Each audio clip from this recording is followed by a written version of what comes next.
NCERT यानी national council of educational research and training, इनकी किताबें 5 करोड़ से भी ज्यादा छात्रों को और पूरे देश में 18 से ज्यादा राज्यों में पढ़ाई जाती है।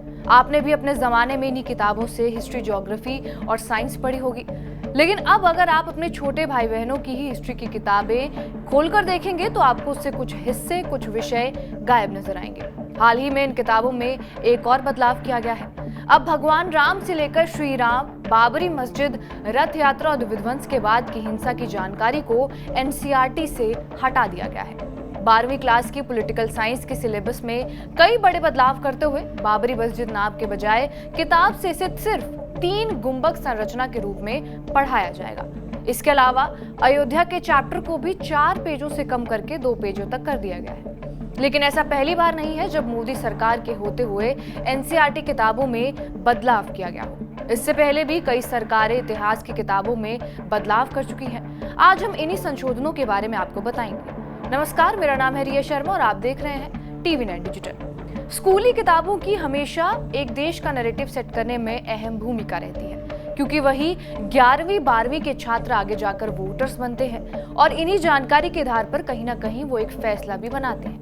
यहाँ तक कि यूपीएससी जैसी परीक्षाओं के लिए भी एनसीईआरटी पढ़ने की ही सलाह दी जाती है।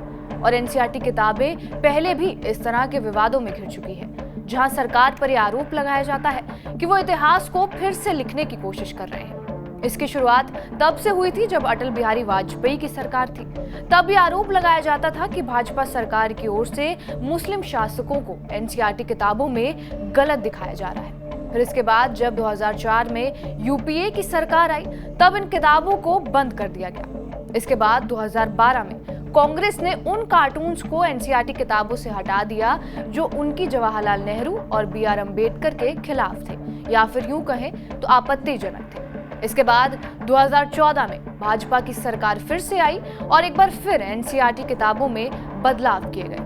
साल 2017 में एनसीईआरटी ने 182 किताबों को अपडेट किया। इनमें स्वच्छ भारत, बेटी बचाओ बेटी पढ़ाओ, डिजिटल इंडिया जैसे टॉपिक्स को जोड़ा गया। इसके बाद 2018 से 19 के बीच शिवाजी महाराज, सुभाष चंद्र बोस, स्वामी विवेकानंद के बारे में कक्षा 7वीं की किताब में शामिल किया गया। इसके बाद से ही 2019 में ही हिस्ट्री की किताबों से कुछ हिस्सों को हटा दिया गया। इसमें भारत चीन में राष्ट्रवाद, क्रिकेट के इतिहास के बारे में कुछ चैप्टर शामिल थे।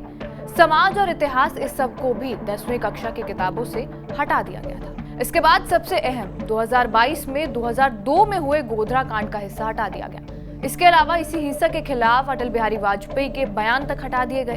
गोधरा हिस्सा का पूरा कालक्रम हटा दिया गया। नेहरू, अम्बेडकर द्वारा लिखे गए कोट्स हटा दिए गए और नक्सली आंदोलनों का हिस्सा भी छोटा कर दिया गया। कृषि कानूनों पर एक डिस्कशन बॉक्स हिस्ट्री की किताबों में हुआ करता था, उसे भी हटा दिया गया। सांप्रदायिक स्तर पर जो राजनीतिक का चैप्टर था उसे भी छोटा कर दिया गया। मुगल शासन से संबंधित भागों को छोटा कर दिया गया और इसमें मामलुकों, खिलजियों, दिल्ली सल्तनत के साथ साथ बाकी इस्लामी शासकों के इतिहास अलग अलग पन्नों में छोटे कर दिए गए। हालांकि तब केंद्र सरकार की ओर से कहा गया था कि ये बदलाव कोविड के बाद छात्रों पर बोझ कम करने के मोटिव से किए जा रहे थे, लेकिन कई एक्सपर्ट्स का ये मानना था कि इतिहास के कुछ अहम हिस्सों को किताब से हटाना एक राजनीतिक कदम के तौर पर देखा जाता है।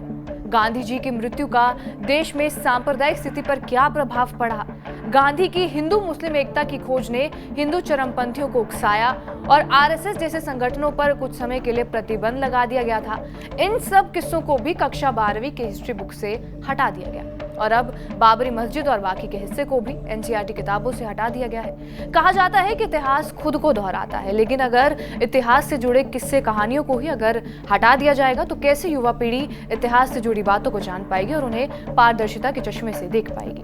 बहरहाल, आपका इस वीडियो पर क्या कुछ कहना है हमें कमेंट बॉक्स में जरूर बताएं। बाकी देश और दुनिया की तमाम बड़ी खबरों के लिए बने रहिए हमारे साथ TV9 डिजिटल पर।